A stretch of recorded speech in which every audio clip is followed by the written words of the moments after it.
জনাবে মুহাম্মাদুর রাসূলুল্লাহ সাল্লাল্লাহু আলাইহি ওয়াসাল্লাম তিনি যখন সিঁড়ির মধ্যে পা রাখলেন, মিম্বারের মধ্যে যখন পা রাখলেন, খুতবা দেওয়ার জন্য আল্লাহর পয়গম্বর তিনটা সিঁড়িতে পা রেখেছেন। জিবরাইল আলাইহিস সালাতু ওয়াস সালাম তিনটা দোয়া করেছেন আর পয়গম্বর আমিন বলেছেন।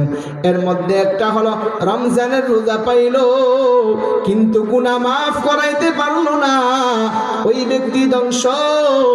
পয়গম্বর এই কথা শোনার পর তিনি বলেছেন আমিন। জিবরাইল বলেছেন যে ব্যক্তি রমজান পাইল কিন্তু গুনাহ মাফ করাইতে পারলো না সে ধ্বংস।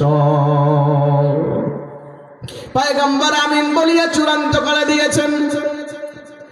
এ মুসলমান, রমজান পাইয়া রমজানের ভিতরে যদি তুমি দিনের বেলা খাও,